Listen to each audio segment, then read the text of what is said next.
In this video, we're talking about the M2 MacBook Air versus the M1 MacBook Air and what we know so far. Want the latest Apple news, leaks and rumours? Subscribe and ring the bell. So, what do we think we know? Well, we need to start off first of all with the processor, the M1 versus the M2 itself. The M1, which we've had around now since 2020, seems crazy that this is already like 2 and a bit years old now, but we've got 4 performance cores. Those are the Firestorm cores. We've got 4 efficiency cores. Those are the Ice Storm cores. And then we've got an 8-core GPU too, as well as a 16-core neural engine. That's what basically makes up the M1 itself. Now, for the M2, we're expecting a very similar setup, but it'll be 4 efficiency cores that are Blizzard cores. It'll be 4 performance cores, which are Avalanche cores. Those are the big ones. And again, we're looking at our GPU, but this time with more cores. So we're looking at potentially up to 10 cores, which will give a decent little bump to the performance on that side. Straight away, you'd be looking at about 18% just by adding the extra cores. However, the cores themselves are going to be faster and in line with what we've got in the iPhone 13 versus the 12, which everything in M1 is based on the iPhone 12 cores. You're looking at potentially up to 50% faster graphics on the M2.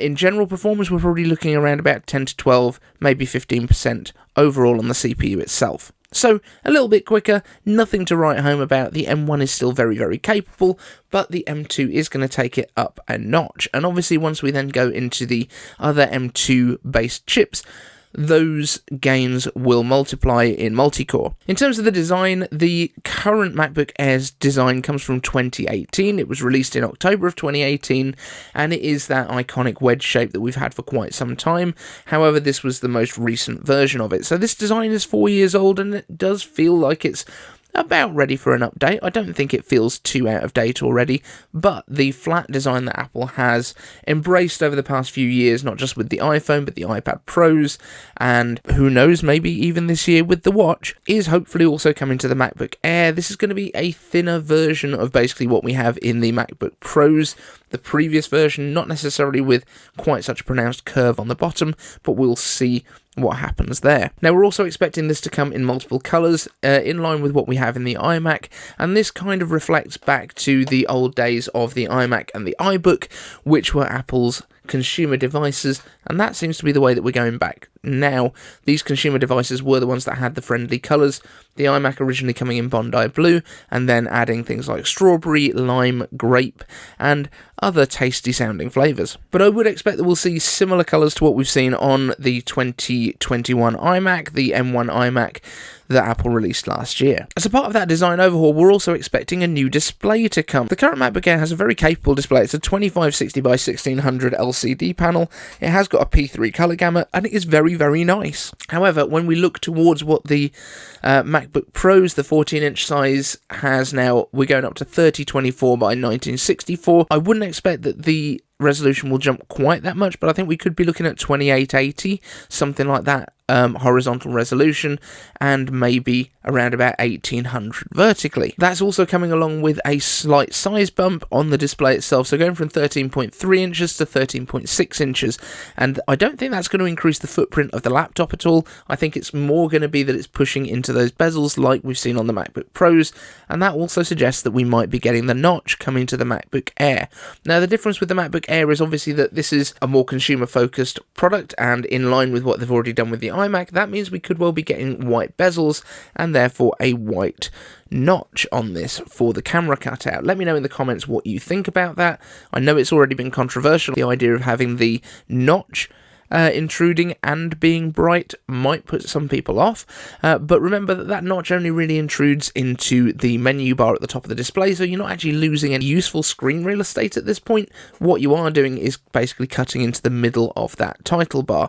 Now, I understand that there are some applications that do use pretty much all of that space, and some people, like myself, that have things like iStat menus on the go on the right hand side of that menu bar, which takes up quite a bit of space, but I feel like it's a really good trade-off to actually expand the screen into what would have previously been bezels, even if that means we might just have to manage what's in that title bar a little bit better. Now, the display technology in these displays is also likely to be upgraded up to mini LED versus LCD, so this could, again, be branded as a MacBook Air XDR, especially if Apple does decide to keep around the old version at a lower price point with the M1 inside. Now, I'm not convinced that that is the plan. I think there is a different product line that's likely to become the base level, but we'll talk a little bit more about that later. Now, the mini LED display for this will probably be pegged at 60 Hz. It probably won't get the ProMotion that we get on the MacBook Pros, but we are also likely to get an upgrade on the camera department,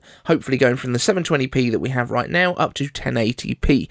Now, one of the biggest problems that people had with the M1 MacBooks was the camera quality. It is better, or at least it looks better than it did on the Intel versions, but that's mainly because of the image signal processing that the M1 could do compared to the Intel chips. Getting a bigger sensor in there and a little bit more light into it and more pixels to play with will improve the quality noticeably. Now, I think Apple may well steer away from going down the line of adding in center stage with this, especially having seen how the center stage on the studio display has gone down. I think a straight 1080p would probably be the best bet here, but we'll have to see what happens there. The speakers are also most likely to get a decent upgrade. I remember when I had the 11-inch MacBook Air, I was blown away by how good the speakers were, and it didn't even have speaker grills. They fired through the keyboard.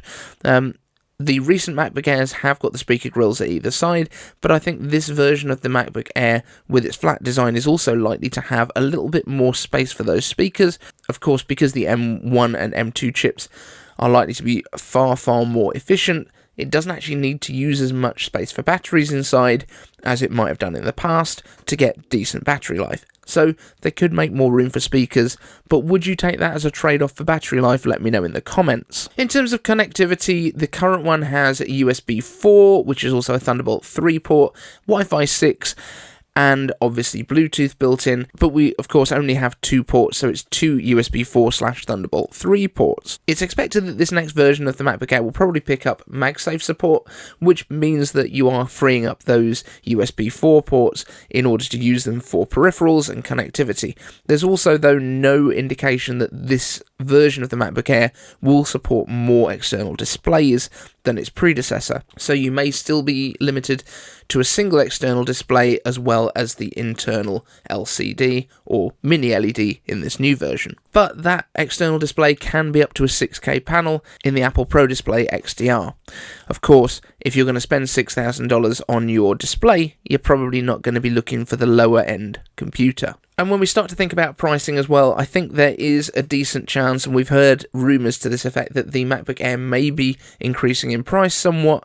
It looks like it might be going up to around about $11.99, which would make sense with the mini LED display and the larger display. Honestly, I would be fine with that being the case as long as Apple brings in an option that stays at that $999 price point as an absolute maximum. I think if it's over $1,000 starting price, that's going to put a lot of people off right from the start. My expectation is that Apple will release this as the semi-premium kind of mid-range laptop underneath the MacBook Pros, but above a MacBook, which would be basically repurposing the original 13-inch MacBook Pro chassis that we had from the M1, but taking away that touch bar and replacing that with traditional function keys, which reduces the price required to make it, makes it very simple to build, and I would say that would be a great place to put an M2 MacBook at $999 with all the power, with the fan, and then the silence of the MacBook Air becomes a premium feature for that model. But let me know your thoughts in the comments. Would you be happy to pay up to $11.99 for a starting price MacBook Air? I think that's reasonable, but let me know your thoughts too. Now, we are going to be doing a live show again tomorrow night, so I just thought I'd let you know now. You can set your reminders just up here. And we also have Notification Squad members Armin, Dressler, and Mattson. If you would like a shout out like these guys in the next video, all you need to do is subscribe, ring the bell, and post up hashtag Notification Squad down in the comments section. Speaking of the comments, let's get into your questions. Randomness R asks, I gave answers. When will we see Apple Glass? Greg from the Gadget Cast said that we should see Apple Glass announced at WWDC. Now, honestly, I've not watched Greg's video. I do watch most of his videos, I just haven't seen this one yet. I would be surprised if he means Apple Glass as opposed to the AR VR headset, because this is one of the difficult things. We heard about Apple Glass, and then we heard about the headset, and now a lot of people conflate the two. So I think he's probably talking about the AR VR headset. I don't think Glass is something that we're expecting in the very near future. Of course, if it does come at WWDC, I'd be very excited, but I think we're probably a couple of years out from Apple Glass if we get the VR headset at this one. Terry Clair asks, I gave answers, could Apple's VR headset interface wirelessly to a Mac Studio to become the monitor and display a VR keyboard and trackpad on your desktop surface? Talk about a minimalist desk setup, just a VR headset and the Mac Mini or Studio.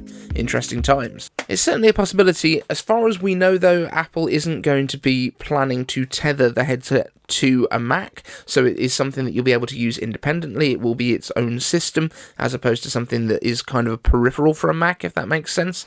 So I don't think most people would use it in that way. However, I think what we will see in future, I think virtual keyboards are one of those things where people are really upset still by having to type on an iPad screen.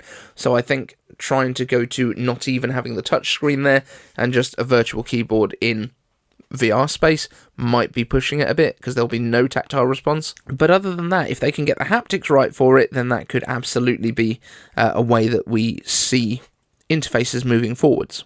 Randomness R asks, I gave answers, what features do you think we'll get in iOS 16 and what features do you want? Now, I've done a quick video on this for a friend that's putting together a roundup, but I guess in summary, the big thing that I would love to see is a theme kit coming so that we can actually install icon packs if that's what people want to do. I think we've got to the point now where everyone kind of understands that iPhones look good as they are, and I don't think people would assume that Apple has dropped the ball on design if they see an iPhone that's got weird icons on it now. I think people would be able to understand that they can actually make it their own, and that's what they can do. The one thing that we cannot go down the lines of is allowing people to use whatever fonts they want. I will not accept Comic Sans on any iPhone. It's not okay. Also, Randomness R, I gave answers, how sure are you about getting the mini LED MacBook Airs at WWDC? A lot of YouTubers are now saying they expect it to be in October. But what are your thoughts? So, I'm not 100% confident by any means, but I think it makes sense. We've been hearing that there is definitely hardware coming.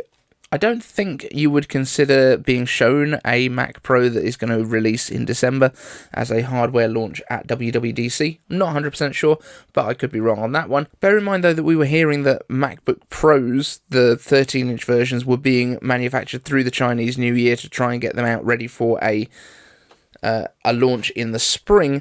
I think pushing to WWDC makes the most sense, and I think that the MacBook Airs are likely to be there alongside a MacBook Pro that we just call a MacBook now as well, both with M2 inside. I'm really hoping Guominchi is wrong about them coming with M1 instead of M2, but that remains to be seen, but it doesn't make any sense to me. Anyway, thank you guys so much for watching. Don't forget about the live show that we're doing tomorrow night. Make sure you set your reminders for that. I can't put it up there again because we did it earlier in the show, but I'll make sure it's down in the description as well. Thank you so much for watching. Join the Patreons if you want to be one of these cool guys, and we'll see you in the next one.